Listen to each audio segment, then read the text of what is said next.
기도하겠습니다. 하나님, 오늘도 하나님의 말씀을 듣기 위해 또 이 자리에 저는 섰고 또 우리 성도님들은 같이 이 자리에 앉아 계십니다. 하나님, 하나님의 말씀이 우리 가운데 들려지게 하시고 하나님 말씀을 붙들고 오늘도 이 전을 떠날 수 있는 우리의 예배가 되게 해 주옵소서. 예수님의 이름으로 기도하옵나이다. 아멘. 계절이 바뀌면 주부가 굉장히 바쁘죠. 철 지난 옷을 집어넣고 또 새로운 옷을 꺼내 놓습니다. 꼭 부활절이 꼭 철 지난 옷 같은 그런 생각이 들 때가 있습니다. 내년 이맘때쯤 가서 또 부활절을 맞이하면 야, 세월 참 빠르다. 벌써 1년이 지나갔네. 이렇게 말하는 그런 분이 계실지도 모르겠습니다. 지난주에 부활절을 지켰는데 혹시 오늘 우리 한국교회 강단에 과연 얼마나 또 이런 부활에 대한 주제의 말씀이 선포될까 좀 궁금한 것이 사실 있기도 합니다. 고난주간은 사순절이 40일, 또 주일을 빼고 40일이고 고난주간은 일주일이기 때문에 사실 시간이 굉장히 깁니다. 이 마이크 약간 하우링이 좀 나는데요, 지금 계속해서. 여기 마이크도 좀 치워주시고요. 우리 이재평 집사님하고 저랑 마이크로 가렸습니다. 네.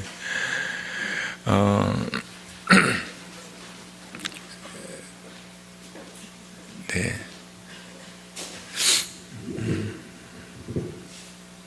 네. 그래서 이 부활절 하면은 꼭 옛날 이야기 하는 것처럼 한 번 하고 지나가는 그런 이야기처럼 들려집니다. 사실 십자가는 우리가 계속해서 찬송 부르는데 부활 찬송은 잘 안 부르죠. 그래서 오늘은 다시 한번 이 부활에 대한 이야기를 여러분과 함께 나누려고 오늘 이 본문을 선택했습니다. 사실은 부활절은 한 번만 있는 게 아니라 부활절은 매일입니다. 여러분이 안 믿으실 텐데 오늘 20절에 보시면 예수님께서 내가 세상 끝날까지 너희와 항상 함께 있으리라. 항상이라고 하는 단어가 원래 원어에 보면 이제 자꾸 원어를 말씀드려 죄송한데 이 항상을 가장 잘 표현할 수 있는 단어가 뭐냐면 오늘 18절부터 20절까지 모든이라는 말이 모두 4번 나옵니다. 18절에 모든 권세, 19절에 모든 민족, 20절에 모든 것, 또 20절에 모든 시간입니다. 항상이 모든 시간입니다. 원래 그래서 똑같은 단어가 4번 나옵니다. 그러니까 이 항상이라고 하는 예수님이 우리와 항상 함께 계시다 이 말을 가장 잘 표현하려면 예수님께서 18절에 하늘과 땅의 모든 권세를 하나님께로부터 받았습니다. 여러분, 예수님께서 가지고 계신 그 권세에 어떤 부족함이 있다든지 어떤 빠져있는 게 있다고 여러분 상상할 수 있겠습니까? 아니죠. 하늘과 땅의 모든 권세. 그런 것처럼 예수님은 1분 1초도 빠짐없이 우리의 인생 속에 모든 시간 속에 항상 함께 계십니다. 살아계신 부활의 주님으로 살아계셨다. 과거의 역사적 부활 사건이 아니라 살아계시다. 오늘 현재의 우리의 삶 속에서 모든 시간 빠짐없이 함께 계셔요. 또 19절에 보시면 너희는 가서 모든 민족을 제자로 삼으라. 예수님께서 우리로 하여금 사람들을 구원하게 하는 일에 쓰임받을 때 우리에게 명령하실 때 모든 민족 할 때 여러분 어떤 한 나라를 특정하게 빼놓았다고 생각할 수 있습니까? 어떤 한 족속은 이 지파는 어쩌면 우리의 마음속에 미워하고 있는 일본은 모든 족속에서 모든 민족에서 뺐다고 생각할 수 없죠. 모든 민족이죠. 그런 것처럼 모든 시간인 거예요. 절대로 빠지지 않는 그 시간에 하나님이 우리와 함께 계시고 예수님이 우리와 살아계신 주님으로 함께 계셔요. 또 19절에 보니까 20절 내가 너희에게 분부한 모든 것을 가르쳐 지키게 하라. 하나님 말씀을 가르칠 때 어떤 거는 빼고 가르친다고 생각할 수 있습니까? 어떤 거는 특별하게 가르치고 어떤 거는 중요하지 않으니까 빼고 이럴 수 없죠. 모든 것을 가르치는 것, 이것이 상식이고 하나님 말씀에 따른 순종이겠죠. 우리의 시간이 그렇다는 것입니다. 예수님의 부활은 항상, 그러니까 모든 시간 절대로 빠지거나 빼거나 제외할 수 없는 1분 1초도 예수님의 부활의 그 삶은 우리로부터 빠져 있거나 그분이 존재하지 않는 것이 아니라 항상 모든 시간 그분은 우리와 함께 계셔요. 그래서 부활절은 지난 한 주간이 부활절이 끝이 아니라 오늘도 오늘이 부활절이고 다음 주도 부활절이고 그 다음 절도 부활절입니다. 요한 웨슬레라고 하는 영국의 전도자는 Every day is holiday, 이렇게 모든 날이 거룩한 날이다, 그렇게 고백했습니다. 그래서 어떤 분은 그걸 본따서 모든 날이 주일이다, 오늘만 주일, 오늘만 주님의 날이 아니라 월요일도 주일이고 화요일도 주일이고 이렇게 고백했던 것처럼 사실 매일매일이 부활절입니다. 자, 오늘 마태는 예수님의 생애를 마지막 기록하고 있는데 참 특이하게 성경을 기록하고 마치는 그런 것을 보여줍니다. 원래 다른 복음서를 보면 예수님의 승천까지 이야기를 기록하고 있어요. 얼마나 여러분 승천에 대한 이 메시지가 큽니까? 사람이 구름을 타고 하늘로 올라가는 그 모습을 보여주는 그 승천의 장면. 근데 마태는 거기서 성경을 끝내지 않고 거기까지 가지 않고 예수님께서 이 땅에 부활하시고 살아계신 동안에 하셨던 말씀 중에 가장 인상적인 말씀, 가장 자기 마음에 깊이 새겨졌던 그 말씀으로 오늘 성경을 딱 거기서 딱 끊는 겁니다. 여러분, 이러면 굉장히 여운이 많이 남죠. 그러니까 사람들의 시선을 예수님의 부활까지 가져가지 않고 그냥 오늘 주신 이 말씀, 때때로 많은 분들이 이 말씀을 외우고 계시더라고요. 너희는 가서 모든 족속으로, 그러니까 모든 민족으로 제자를 삼아 아버지와 아들과 성령의 이름으로 세례를 주고 내가 너희에게 분부한 모든 것을 가르쳐 지키게 하라. 볼지어다 내가 세상 끝날까지 너희와 항상 함께 있으니라 할지니라. 이 말씀을 외우는 분들이 많이 계신데 마태도 이 말씀에서 성경을 딱 끝내버려요. 너희들 승천까지 가지 말고 이 말씀, 인상 깊었던 이 말씀, 그 말씀 앞에 우리도 머물기를 원하고 이 말씀의 의미를 찾기를 원하는 것이죠. 성경을 읽다 보면 이 말씀이, 우리 한글 성경은 병렬식으로 되어 있습니다. 자, 너희는 가서 하나, 두 번째 모든 민족으로 제자를 삼는 것 둘, 아버지와 아들과 성령의 이름으로 세례를 주는 것 셋, 마지막 네 번째는 분부한 모든 것을 가르쳐 지키게 하는 것. 이렇게 해서 4개, 이렇게 하나하나 있어서 이 말씀이 그냥 하나하나 지켜야 될 그런 목록처럼 보여지는데 원어 성경에 보면 주 동사는 하나밖에 없습니다. 나머지 3개는 동사를 보완하는 분사예요, 분사. 주동사, 본동사는 뭐냐? 모든 민족으로 제자를 삼아라. 이것이 동사고 나머지는 그거를 보완하는 이야기예요. 그러면 무슨 이야기냐? 왜 가느냐? 모든 민족으로 제자를 삼게 하기 위해서 너희는 가라는 것이에요. 왜 세례를 주느냐?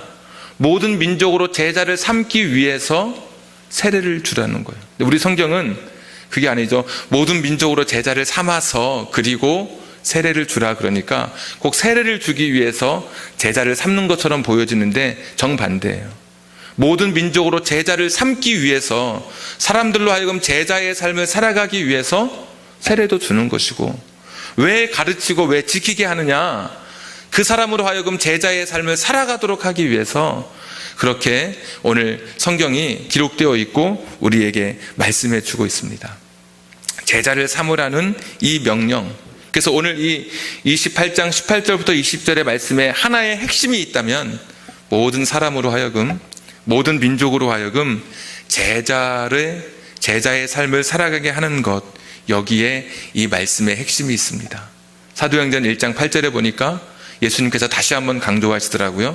너희가 성령님이 임하시면 그 권능을 가지고 예루살렘으로부터 떠나서 유대에 가서 제자를 삼고 또 사마리아 땅에 가서 사람들로 하여금 나의 제자가 되게 하고 또 온 땅끝까지 이 복음을 전하라고 그렇게 말씀해 주셨습니다. 이 말씀에 순종한 사람들을 통해서 오늘 저와 여러분이 구원받은 하나님의 사람이 되었고 여기까지, 저에게까지, 여러분에게까지 이 복음이 전해졌습니다. 모든 사람을 제자로 삼게 하는 일에 여러분 헌신하고 계십니까? 부활의 예수님이 명령하신 이 말씀, 아주 명확한 말씀, 구조적으로 정확하게 우리에게 던져주고 있는 이 메시지, 많은 사람을 제자로 삼는 일에 여러분 그렇게 지금 헌신하고 희생하시며 살아가고 계십니까? 그러기 위해서는 아까 세 개의 분사가 필요했었죠. 첫 번째 분사, 여러분 모든 민족으로 제자 삼기 위해서는 세상으로 가셔야죠. 우리 교회 안에서 아무리 우리끼리 막 찬양하고 기쁘게 주님을 높이고 대단한 것을 한다 할지라도 우리의 시선이 세상으로 향해져 있지 않으면 모든 민족은 결코 제자가 될 수 없습니다. 우리는 이 안에 있지만 우리의 시선은 항상 밖을 향해 펼쳐져 있어야 하는 것입니다. 우리는 생명의 복음, 부활하신 이 복음을 우리가 가지고 있습니다. 불교가 보면 우리 기독교를 많이 따라하고 있습니다. 여름 성경학교처럼 여름 불경학교도 있고요. 또 찬송가처럼 찬불가도 있고 거기도 기도하는데 철학기도 하고 작정기도 하고, 또 예수님의 탄생을 우리가 이야기하는 것처럼 거기도 석가 탄신일을 이야기하고, 그런데 따라하지 못하는 게 하나 있습니다. 부활절은 따라하지 못합니다. 우리가 이 복음을 가지고 있습니다. 이 복음을 가지고 세상에 나아가서 이 생명의 복음을 그들에게 전해야 되는 것이죠. 복음은 괜찮은데 이것을 싸고 있는 포장지가 잘못돼서 사람들에게 오해받을 때가 많지만 저와 여러분이 가지고 있는 것이 무엇인지는 확실하게 우리가 알고 있어야 됩니다. 이 복음을 가지고 세상으로 나아가는 겁니다. 그래서 우리 교회는 어떤 분의 이야기처럼 유람선이 아닙니다. 여기서 즐기고 행복하게 지내는 것이 아니라 우리는 세상을 구하는 구조선의 역할을 감당해야 합니다. 이 세상으로 여러분 나아가십시오. 여기서만 머물러 있지 말고 세상으로 나아가서 하나님의 말씀을 전하고 그들로 하여금 예수님의 제자가 되는 삶을 그들에게 선포하십시오. 또 예수님의 제자가 되기 위해서는 아까 두 번째 분사가 있었죠. 세례를 주는 것. 그들을 교회 안에 그들의 발걸음을 인도해서 아버지와 아들과 성령의 이름으로, 그러니까 아버지와 아들과 성령과 새로운 관계를 맺도록 그들에게 공적으로 신앙 고백을 하게 하고, 그들이 이제 세례라고 하는 첫 관문을 지나면서 예수님의 제자로서의 첫 발걸음을 떼도록 우리가 그들을 인도할 책임이 있어요. 세 번째 보니까 내가 너희에게 분부한 모든 것을 가르쳐 지키게 하라. 예수님의 제자가 되게 하는 데는 그들로 하여금 밖에 있었던 사람들이 안에 들어와서 세례라고 하는 공식 관문을 통해서 예수님과 관계를 맺기 시작하고, 이제 점점 자라날 수 있도록 양육하는, 배우고 또 가르치고 서로 하면서 하나님의 말씀을 알 수 있도록, 그렇게 우리가 그들을 제자로 세워가는 일에 우리가 헌신하고 또 그렇게 살아가라는 말씀이 오늘 본문의 말씀입니다. 우리 주변을 바라보면 아직도 구원받을 사람들이 참 많이 있습니다. 예수님의 제자가 되어야 할 사람들이 많이 있습니다. 저와 여러분은 지금 세상으로 나아가고 있는 것인지, 그리고 그들을 주님의 전에 인도해 같이 예수님과 새로운 관계를 맺도록 우리가 그들을 지금 가이드하고 있는 것인지, 그리고 혹시 그런 분이 여기 계신다면 이제 세상에 있다가 교회에 와서 하나님 그리고 성령님 아버지 그 예수님과 새로운 관계를 맺고 있다면 세 번째 단계가 가르쳐서 지키게 하는 것, 하나님의 말씀을 배워가는 것, 여기까지 가야 진정한 제자의 삶이 되어질 것입니다. 혹시 우리 중에 첫 번째 분은 안 계십니다. 왜? 세상에서 이미 교회 안에 들어왔기 때문에. 그리고 오늘 이 자리에 오신 분들은 두 번째 단계, 내가 여기 앞에 나와서 세례를 받았든지 받지 않았든지 간에 분명한 것은 하나님과 또 예수님 성령님과 새로운 관계를 시작한 것입니다. 근데 많은 분들이 세 번째 단계까지는 나아가지 못하고 있습니다. 하나님 말씀을 잘 몰라요. 많이 배우고 그 말씀을 지켜 살아야 되는데 여기까지는 가지 못한 사람들이 많습니다. 지금 우리들 중에 여러분 그럴 수 있습니다. 우리가 알고 있는 성경의 지식이 세상의 지식에 비하면 여러분 너무 얕다고 혹시 생각하지 않으십니까?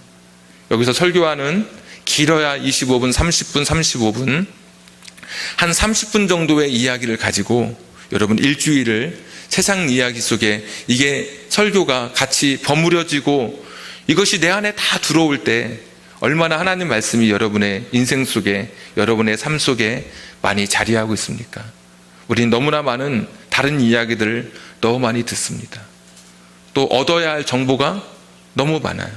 그렇기 때문에 이 하나님의 말씀을 배우지 않고서는 우리가 예수님의 이 명령을 제대로 실천하거나 또 그렇게 살아갈 수 없다는 것, 우리가 오늘 이것을 첫 번째로 기억하면서 이 말씀을 우리의 마음속에 새겼으면 좋겠습니다. 자, 두 번째 드리고 싶은 이야기가 있습니다. 오늘 이 말씀은 정확하게 해석이 돼요. 이 말씀의 주제는 모든 민족, 모든 사람으로 하여금 제자의 삶, 예수님을 따르는 삶이 되도록 우리가 그렇게 도구로 사용하는, 도구로 그 삶을 살아가라는 것이죠. 그래서 세 개의 분사 있었죠.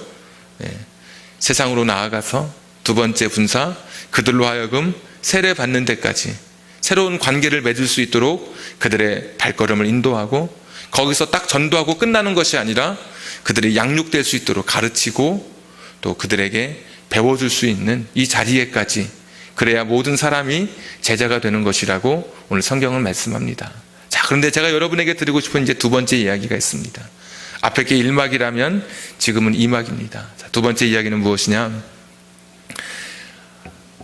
오늘 말씀 시작하는 16절에 보시면 11명의 제자에게 이 말씀을 하고 있습니다. 그러니까 제자에게 너는 다른 사람을 제자로 삼으라고 지금 말씀하고 있는 것입니다. 제자가 아닌 사람은 다른 사람을 제자로 삼을 수도 없는 것이죠. 그렇다면 오늘 저와 여러분은 이 말씀을 들을 때 아까 이야기했던 주동사 하나와 분사 3개를 기억하고 돌아가는 게 아니라 오늘 정직하게 이 말씀 앞에 서려면 이렇게 물어봐야 됩니다. 나는 제자인가? 이렇게 물어보셔야 되죠. 나는 사람을 제자로 삼아야지, 나도 그렇게 살아야지, 이렇게 결심하는 것도 참 고마운고 이것만도 참 대단한 일이신데, 진짜 말씀 앞에 정직하게 서려면, 그렇다면 나는 지금 이 말씀을 예수님께로부터 들을 수 있을 만한 자격을 가진 제자인지 여러분 그렇게 물어보셔야죠. 예수님 시대에 무리는 많았습니다. 무리 중에 그 무리가 다 제자는 아니었습니다. 예수님은 무리와 제자를 구별하고 있습니다. 무리에게는 하나님의 말씀의 비밀을 알려주지 않고 제자에게만 알려주셨습니다.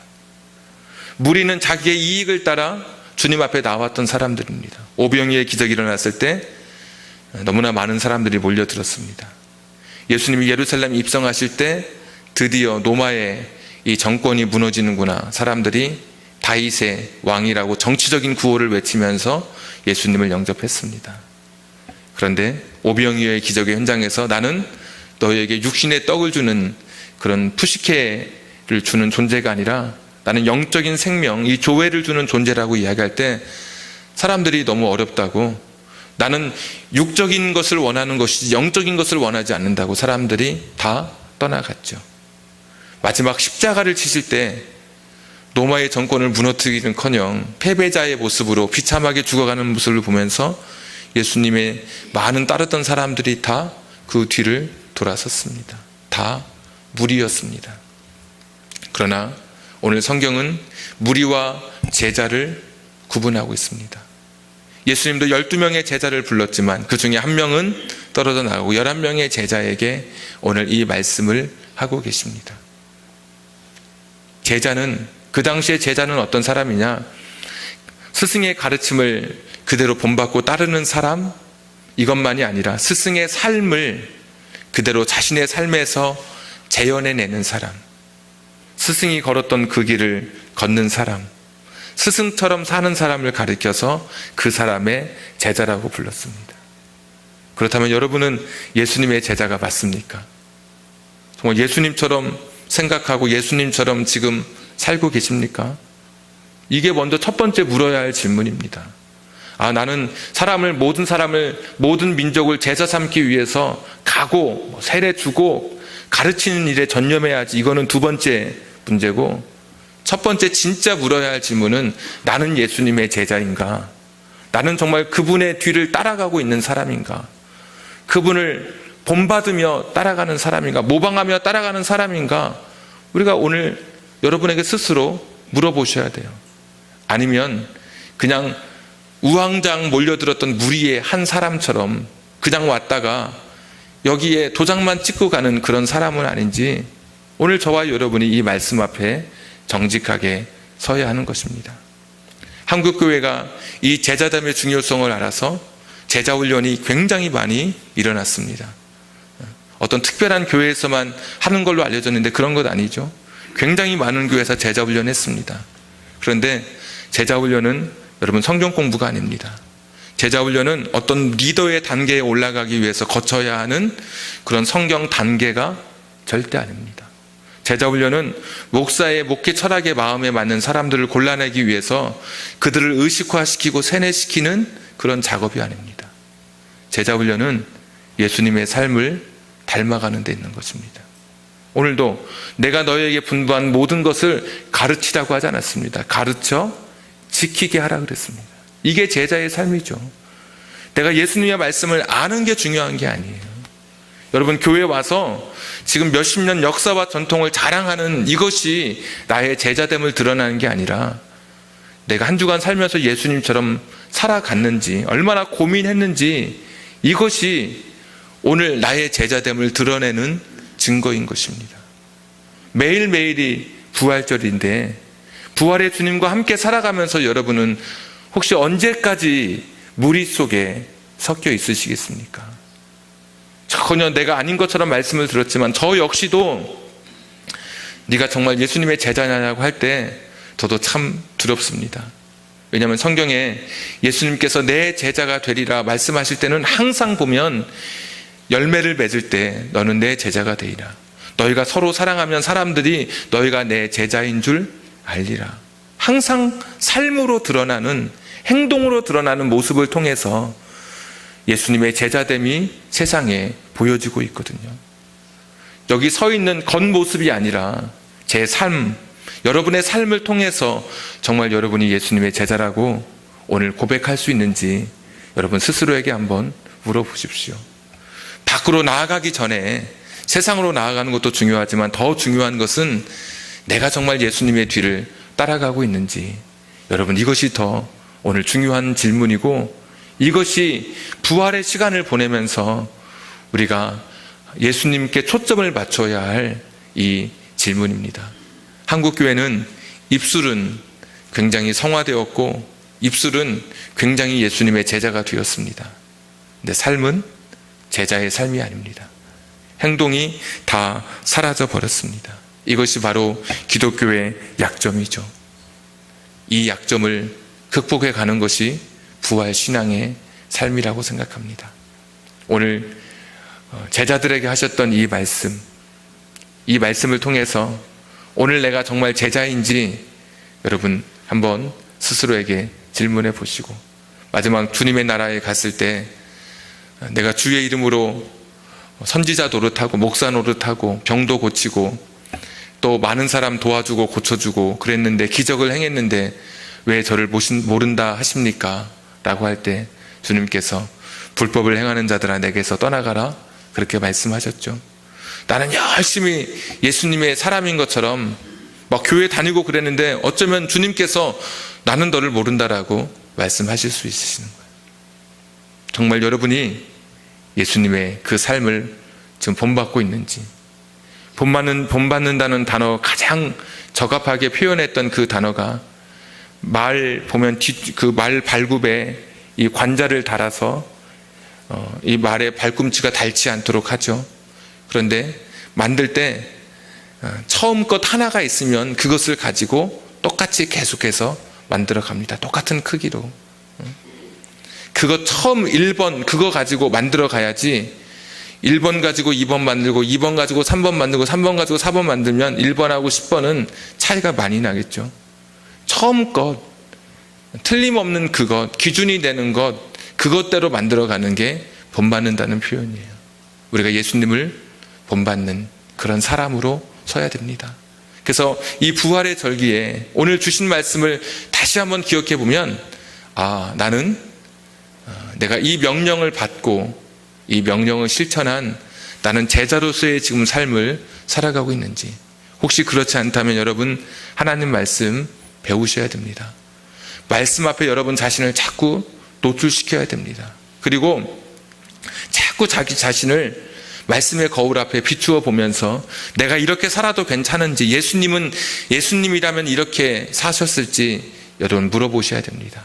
그리고 여러분이 제자가 되었을 때 오늘 주동사 하나와 또 분사 3개로 이루어진 이 말씀, 세상에 나가는 거죠. 여러분 세상에 꼭 나가셔야 됩니다. 여기 머물러 있으면 안 됩니다. 친한 친구 2명이 낚시하러 갔다가 거기서 비가 와가지고 너무 비가 많이 와서 텐트 안에 그냥 있었습니다. 얼마나 친했는지 서로 죽고 못 사는 그런 친구였습니다. 서로 그 부부, 그 아내가 막 서로 샘을 낼 만큼 그런 친한 친구였습니다. 근데 며칠간 낚시하지 못하고 조그마한 그 텐트 안에 있다 보니까 서로 싸우기 시작합니다. 서로 안 보이던 것들이 보이고 막 너무 지저분하게 하는 것 같고, 이것이 우리 교회입니다. 세상으로 나아가지 않고 우리가 교회 안에 머물러 있으면 계속 싸울 수밖에 없습니다. 저 사람의 약점이 보일 수밖에 없습니다. 나가서 그들에게 예수의 복음을 전하고 새로운 관계를 맺을 수 있도록 세례의 자리로 그를 인도하고, 거기서 끝나는 것이 아니라 한 걸음 더 나아가서 그로 하여금 가르쳐 지킬 수 있도록 진짜 제자된 삶으로 그들을 인도해 가는 것, 양육해 가는 것이 오늘 부활의 주님이 주신 이 말씀. 마태가 자신의 그 성경을 기록할 때 참 인상적으로 남았던 바로 이 말씀입니다. 저는 목회하면서 12제자 비전의 꿈이라고 하는 그런 표어를 제가 마음속에 새기고 또 많은 시간 공표했었습니다. 12제자 비전의 꿈. 예수님이 12명의 사람을 제자로 삼으셨습니다. 그걸 본받아서 우리 각자의 인생도 우리 한 사람 한 사람이 12명을 제자로 삼고 그렇게 살았으면 좋겠다. 이것이 저의 어떤 모토였고 다른 사람에게 강조하는 그런 이야기였습니다. 12명의 제자, 12명을 전도한다는 게 아닙니다. 그러면 12명을 전도하는 것에 불과하고 12명의 제자입니다. 내가 전도한 사람이 여기 와서 세례를 받고 공적으로 그리스도와의 연합을 시작하고 예수님과 새로운 관계를 맺기로 결심하고, 그리고 나서 그가 예수님의 모든 가르침을 배우고 지키는 자리에까지 서는 것, 이것이 제자잖아요. 이런 12명의 제자를 만들 수 있다면 이것보다 더 위대한 인생의 일이 있을까? 저는 그런 목표를 가지고 많은 분들에게 12제자 비전의 꿈에 대해서 이야기했었습니다.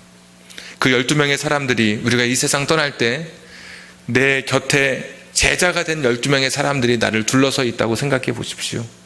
세상을 떠날 때 하나도 두렵지 않을 것입니다. 그들이 있어서 든든한 위로를 받으며 이 세상을 떠날 것입니다. 마지막 날 우리가 주님 앞에서 그들을 만나게 될 때 그 12명의 제자들이 우리에게 찾아와서 예수님께 이렇게 말할 것입니다. 예수님, 저 사람 때문에 내가 예수님의 제자가 됐습니다.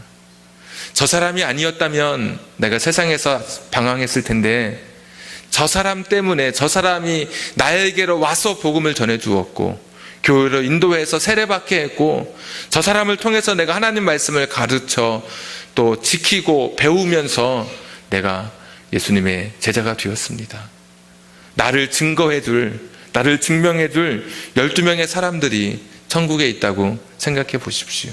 얼마나 여러분 가슴 뛰고 얼마나 설레는 일입니까? 다니엘서 12장 3절에 보시면 많은 사람을 옳은 대로 돌아오게 한 자는 하늘의 별과 같이 비칠 것이다 라는 그런 말씀이 있습니다. 이 땅에서 하늘의 별이 가장 높죠. 정말 하늘의 별처럼 사람들에게 존경받고 사람들의 선망의 대상이 된다는 그런 말씀이죠. 근데 우리가 하늘에 갑니다. 하늘나라에. 그런데 그 하늘에서도 그 하늘의 별이 되는 축복이 바로 많은 사람을 옳은 대로 돌아오게 하는 그런 축복이라고 하는 것입니다. 여러분, 오늘 이 말씀이 여기서만 머물지 말고 세상 속에서 이 말씀이 실천되기를 주님의 이름으로 축복하고 부탁드립니다. 기도하겠습니다.